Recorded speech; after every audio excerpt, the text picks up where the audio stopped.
बिस्मिल्लाहिर्रहमानिर्रहीम। अस्सलाम वालेकुम नाजरीन, मैं अहमद फवाद हूँ और आप मेरा यूट्यूब चैनल देख रहे हैं। नाजरीन, बड़ी खबर और ब्रेकिंग न्यूज़ के साथ आज के व्लॉग में आपकी खिदमत में हाजिर हुआ हूँ। बिल आखिर चीफ जस्टिस काजी फ़ाइज़ ईसा के ख़िलाफ़ इन्हीं के एक जज की जानिब से मिसकंडक्ट के हवाले से जो मुकदमा है वो कायम कर दिया गया है। अहम तरीन और एक्सक्लूसिव डिटेल्स आज की व्लॉग में इस हवाले से मैंने आपके साथ शेयर करनी है। बहादुर जज, दिलेर जज की जानिब से आवाज़ उठा दी गई है और चीफ जस्टिस कादी फ़ाइज़ ईसा साहब, ये दुनिया मकफ़ात अमल है और अब वही कुछ चीफ साहब के साथ हो रहा है जो कुछ माजी में ये दूसरों के साथ किया करते थे। एक्सक्लूसिव डिटेल्स इस हवाले से भी आपके साथ मैंने शेयर करनी है। जस्टिस बाबर सत्तार साहब, जिन्होंने वो पहला फैसला इस्लामाबाद हाई कोर्ट से दिया था, जिनके फैसले के बाद इस्लामाबाद हाई कोर्ट से मज़ीद कुछ फैसले ऐसे आना शुरू हो गए कि इस्लामाबाद हाई कोर्ट जो है वो मामलात में डट चुकी है और फिर उसी के बाद ही 6 जजेस की जानिब से जो लेटर था वो भी सामने आया जो कि सुप्रीम जुडिशल कौंसिल को लिखा गया। जस्टिस बाबर सत्तार साहब के फैसले ने क्या हंगामा बर्पा किया हुआ है और हाई कोर्ट को ख़त्म करने के हवाले से इस वक्त क्या मामलात चल रहे हैं, इस पर भी कुछ एक्सक्लूसिव डिटेल्स आपके साथ मैंने शेयर करनी है। सबसे पहले तो नाज़रीन, बड़ी खबर आपको देता चलूं कि चीफ जस्टिस काजी फ़ाइज़ ईसा पर उन्हीं के ही एक जज ने बड़ा मुकदमा कायम कर दिया है और ये मुकदमा और किसी ने नहीं बल्कि chief justice Peshawar high court की जानिब से कायम किया गया है। उनका मुकदमा ये है कि चीफ जस्टिस काजी फ़ाइज़ ईसा साहब जो हैं, जो कि बहुत शोर किया करते थे और माजी के चीफ जस्टिस उमर अता बंदयाल साहब को उस वक्त ये लेटर्स लिख कर कहते थे कि सीनियरिटी के असूलों को मद्देनज़र रखा जाए और इसके बाद सुप्रीम कोर्ट ऑफ पाकिस्तान में जजेस की तैनाती की जाए। लेकिन अब जब ये खुद चीफ जस्टिस बने हैं तो सीनियरिटी का जो असूल है ना ही उसका ख्याल रखा जा रहा है और ना ही सुप्रीम कोर्ट ऑफ पाकिस्तान में जजेस की जो तैनातियां हैं वो हो रही हैं। एक जज की तैनाती हुई, वो भी बलूचिस्तान हाई कोर्ट से हुई, लेकिन अब चीफ जस्टिस का Peshawar high court justice Ibrahim जो है, इन्होंने एक लेटर लिख दिया है चीफ जस्टिस कादी फ़ाइज़ ईसा को और ये उनको कहा है कि आपने जो तैनाती की है सुप्रीम कोर्ट ऑफ पाकिस्तान में, इसमें उन्हें नज़रअंदाज किया है। आखिर क्यों सीनियरिटी के असूलों के तहत उनकी सुप्रीम कोर्ट ऑफ पाकिस्तान में जो तैनाती है वो नहीं की जा रही। सुप्रीम कोर्ट ऑफ पाकिस्तान में अभी भी 3 जजेस की असामियाँ खाली हैं, लेकिन इंतज़ार किया जा रहा है।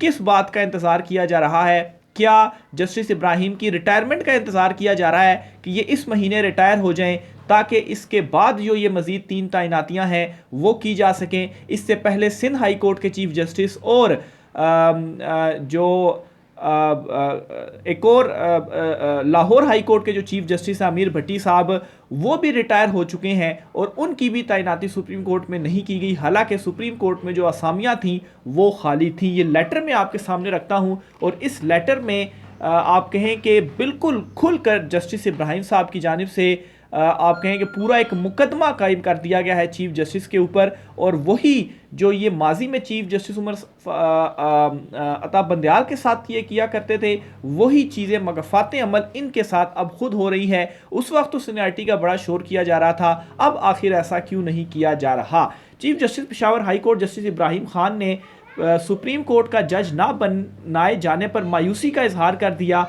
चीफ जस्टिस पाकिस्तान के नाम ख़त में शिकवा करते हुए लिखा कि मुझे सुप्रीम कोर्ट का जज बनाने के लिए क्यों मुनासिब नहीं समझा गया, सुप्रीम कोर्ट में तकर्री के लिए मेरी सीनियरिटी और कवायफ को नज़रअंदाज क्यों किया गया।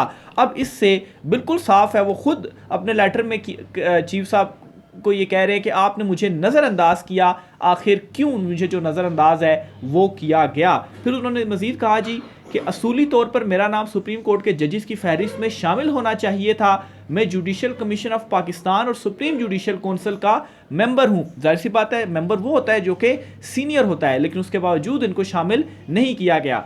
जस्टिस इब्राहिम खान ने चीफ जस्टिस ऑफ पाकिस्तान को लिखे ख़त में कहा कि आपकी तवज्जो असूल, मेरिट और शफाफियत की तरफ मबजूल करवाना चाहता हूँ। सुप्रीम कोर्ट ऑफ पाकिस्तान में जजेस की 4 असामियाँ खाली हैं।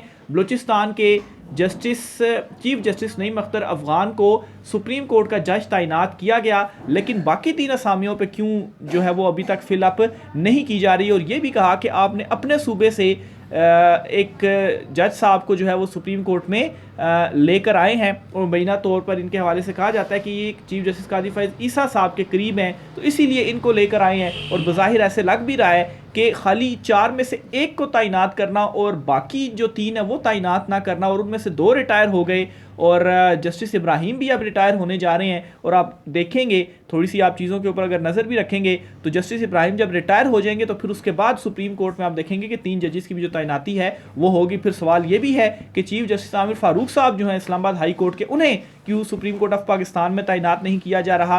अभी तक 3 असामियाँ जो हैं वो खाली हैं और इनको अच्छा खासा वक्त गुजर चुका है, कोई मेरे ख्याल से कोई लगभग 3 महीने के करीब टाइम गुजर चुका है और ये असामियाँ खाली हैं और अभी तक फिलअप नहीं की गई। आप देख लें, जस्टिस इजाजुल एहसन और जस्टिस ज़ाहिर अकबर नकवी ने इस्तीफ़े कब दिए थे, चीफ जस्टिस उमर अताब बंदयाल साहब की रिटायरमेंट कब हुई थी, तो उनकी रिटायरमेंट और इस्तीफ़ों के बाद ही ये जो तैनातियाँ हैं ये होनी थी और असामियाँ खाली हुई थी। उन्होंने मज़ीद लिखा जी कि सुप्रीम कोर्ट में तकर्री के लिए मेरी सीनियरिटी और क्वाइफ को नज़रअंदाज किया गया। पाकिस्तान में हाई कोर्ट्स में सीनियरिटी में दूसरे नंबर पर हूँ, दूसरे नंबर पर है वो। मैं जुडिशल कमीशन और सुप्रीम जुडिशल कौंसिल का रुकन भी हूँ। तो थी सुप्रीम कोर्ट में खाली असामी जल्द पूरी की जाती ताकि ज़ेरे इल्तवा मुकदमात में कमी लाई जा सके, बिलखसूस ऐसे वक्त में जब मुल्क में लोग इंसाफ के लिए तरस रहे हों। उन्होंने कहा जी कि पाकिस्तान के टैक्स दहिंदगान से हमें तनख्वाह मिलती है, अवाम तो रखते हैं, खाली असामियों पर फौरी तकर्री हो ताकि इंसाफ की फराहमी को यकीनी बनाया जाए। सुप्रीम कोर्ट में होने वाली वाहिद तकर्री ने मुझे परेशान कर दिया है। मैंने बहुत सोचा लेकिन मुझे कोई ठोस वजह नहीं मिली। और ये वो पूरी एक चार्जशीट आप कहें या फ़र्द जुर्म आप कहें कि काजी साहब के ऊपर इन्होंने जो अपने लेटर में मुकदमा बनाया है ये लगा दी है कि आखिर उनकी तकर्री कैसे हो गई। मैं ये सोचता रहा, कोई ठोस रीज़न मुझे नहीं मिली कि आखिर ऐसा क्या था चीफ साहब कि आपने उनको सीनियरिटी और असूलों को जो है वो मद्देनज़र नहीं रखा और उनकी तैनाती कर दी गई और हमारी जो तैनाती है वो नहीं की गई। अदलिया में 31 साल से खिदमात अंजाम दे रहा हूँ। अदलिया के वक़ार को बुलंद करने के लिए मेरे ही गैर मुतज़लज़िल खिदमात हैं। और पेशावर हाई कोर्ट के चीफ जस्टिस और पेशावर हाई कोर्ट के हवाले से सब जानते हैं कि वहाँ से पाकिस्तान तहरीक इंसाफ को भी खैर जो रिलीफ है वो मिलता रहा। ख़ास तौर पर जरताज गुल का जो मामला था वो भी काफ़ी ज़्यादा मशहूर हुआ। तो बहरहाल जी ये एक इम्पॉर्टेंट डेवलपमेंट हुई है आज के वक्त में। और दूसरी तरफ नाज़रीन, जो मामला है जस्टिस बाबर सत्तार वाला और इस्लामाबाद हाई कोर्ट के 6 जजेस वाला, वो मज़ीद अब संगीनी इख्तियार करता जा रहा है। शुरू जस्टिस बाबर सत्तार के फ़ैसले से हुआ था जिसमें इन्होंने तौहीन अदालत लगा दी थी और सज़ा भी दे दी थी। फिर उसके बाद 6 जजेस के लेटर और बहुत सारे इस तरह के जो फैसले थे वो सामने आए। अब बाबर अवान साहब हैं, उन्होंने ये बड़ा इंकशाफ किया और उन्होंने कहा है कि जस्टिस बाबर सत्तार की जजमेंट के बाद हाई कोर्ट को ख़त्म करने की कोशिशें तेज़ हो गई हैं। हाई कोर्ट जो है वो उससे मेरे ख्याल से कोई 15-1 साल हुए होंगे वो कायम हुई है इस्लामाबाद हाई कोर्ट जो है मेरे ख्याल से गालबन, लेकिन अब उसको ख़त्म करने की जो कोशिशें वो की जा रही हैं। और मेन मामला कहाँ से शुरू हुआ या अदलिया के अंदर ये जो आवाज़ उठी है कहाँ से शुरू हुई, क्योंकि इससे पहले तो इस्तीफ़े ही आ रहे थे। जस्टिस बाबर सत्तार जो डट गए थे और उन्होंने जो फैसला दिया और सज़ा दी थी, उसके बाद से जजेस ने आप कहें कि हिम्मत पकड़ना शुरू की, या ये जो लेटर है वो उसके बाद ही सामने आया। बाबर अवान ने मज़ीद कहा कि इस हुकूमत के पास पाकिस्तान के लिए मिसाके मईशत का कोई प्लान नहीं। जजेस ख़त पर सुप्रीम कोर्ट का फुल बेंच बने तो रोज़ाना की बुनियाद पर समाअत करे। कौम को मालूम होना चाहिए कि ये धमकियाँ कहाँ से आती हैं और कौन देता है। फौरी तौर पर नए इंतखाबात का ऐलान भी किया जाए। ये भी बाबर अवान की जानिब से बड़ा जो मुतालबा है वो किया गया है। आखिर में नाज़रीन 2 मज़ीद ख़बरें हैं इंपॉर्टेंट आपके साथ मैं शेयर करता चलूँ। अदालतों से ही अपडेट सामने आई हैं। एक तो शीरी मिज़ारी जो हैं, शीरी मिज़ारी पाकिस्तान तहरीक इंसाफ की साबिक रहनुमा आप कहें, उनका नाम ECL से निकालने का हुक्म इस्लामाबाद हाई कोर्ट की जानिब से दे दिया गया है। तफ़सीलात आपके सामने रखता हूँ जी। जस्टिस सिमन रिफत इम्तियाज़ ने शीरी मिज़ारी का नाम ECL से निकालने की दरख्वास्त पर समाअत की। शीरी मिज़ारी अपने वकील के हमरा इस्लामाबाद हाई कोर्ट में पेश हुई। नैब प्रोसिक्यूटर राफ़े मकसूद ने कहा कि नैब ने शीरी मिज़ारी का नाम ECL से निकालने की सिफारिश कर दी थी। हमने मार्च में ही शीरी मिज़ारी का नाम ECL से निकालने की सिफारिश कर दी थी। नैब प्रोसिक्यूटर ने कहा शीरी मिज़ारी 190 मिलियन पाउंड नैब के केस में मुलजिमा नहीं है। असिस्टेंट अटॉर्नी जनरल ने कहा कि हमने भी 27 मार्च को वज़ीर-ए-आज़म को ख़त लिखकर इतला दी थी। जस्टिस सिमन रिफत इम्तियाज़ ने कहा कि काबीना के पास और काम बहुत हैं, ये काम हम कर देते हैं। अदालत ने शीरीन मज़ारी का नाम इसी अरसे निकालने का हुक्म देते हुए दरख्वास्त निपटा दी। तो ये बड़ा रिलीफ है जो कि शीरीन मज़ारी को इस्लामाबाद हाई कोर्ट से ही मिला है। इसी तरह से नाज़रीन, सुप्रीम कोर्ट के जजेस को जो धमकी आमेज़ ख़त मौसूल हुआ है, क्योंकि इस्लामाबाद हाई कोर्ट के जजेस को धमकी आमेज़ ख़त, फिर सुप्रीम कोर्ट के जजेस को धमकी आमेज़ ख़त और फिर लाहौर हाई कोर्ट के जजेस को भी धमकी आमेज़ ख़त मौसूल हुआ है। इस पर यह हुआ है जी कि सुप्रीम कोर्ट के जजेस को जो ख़त मौसूल हुआ उस पर मुकदमा दर्ज कर लिया गया है। थाना महकमा इंसदाद दहशतगर्दी CTD में मुकदमा दर्ज किया गया है।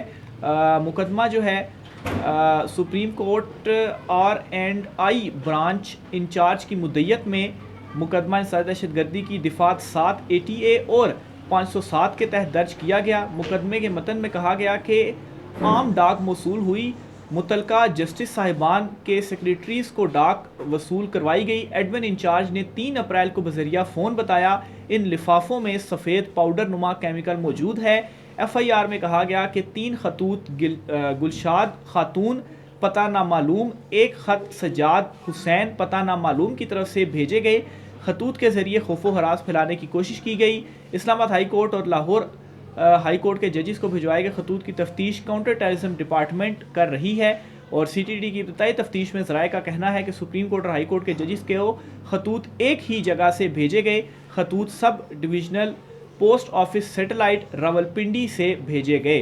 तो ये जी कुछ अहम पेशरफ्त है इस मामले के अंदर, वो भी हुई है। तो ये नाज़रीन आज की कुछ अहम तरीन तफसीलात थी। ख़ास तौर पर चीफ जस्टिस काजी फैज़ ईसा साहब के हवाले से मैं कहूँगा कि चीफ साहब की जानिब से बार बार अपने इवन के जो मुकदमात वगैरह सुनते हैं अपनी अदालत में, बार बार वो ये कहते हैं, जमहूरियत का नाम लेते हैं, मेरिट का नाम लेते हैं, आइन का नाम लेते हैं, लेकिन उसके बावजूद जो जदीद चीज़ की तैनाती वाला मामला है इस पर मेरिट, जमहूरियत, आइन, ये सारी चीज़ें कहाँ पर गईं।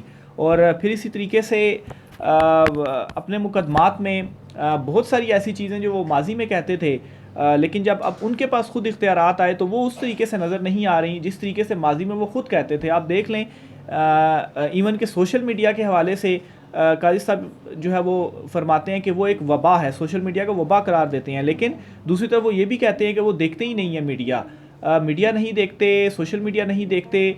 तो कल जो पूरी समात हुई उस समात में कुछ 70-80% वक्त में वो सिर्फ वजाहतें देते रहे अपने हवाले से उन तमाम तर चीज़ों की जो सोशल मीडिया पर उनके हवाले से चलती रही, या मुख्तलिफ सहाफ़ी वगैरह जो वीलॉग्स करके सवालात उठाते रहे कि काजी साहब ने अपने जो इख्तियारात हैं वो दे दिए एग्जेक्टिव को, ये जुडिशल साइड पर मामला हल होना चाहिए था, फुल कोर्ट बननी चाहिए थी। तो सारी जो वजाहतें हैं वो देते रहे और अटॉर्नी जनरल जो हैं वो भी तारीफ़ें करते रहे चीफ जस्टिस काजी फैज़ ईसा साहब की। और आखिर में जाकर मुख्तसर वक्त में जो मेन मुद्दा था वो थोड़ा सा डिस्कस हुआ और फिर कहा गया जी कि उसके ऊपर जो फुल कोर्ट है वो बनाया जाएगा 29-30 तारीख अब ईद के बाद जो है इस मामले को अब टेकअप किया जाएगा। तो बहरहाल देखें आगे क्या चीज़ें होती हैं, मज़ीद जो भी होगा आपसे शेयर करता रहूँगा। राय का इज़हार कीजिएगा, इजाज़त दीजिए, अल्लाह हाफ़िज़।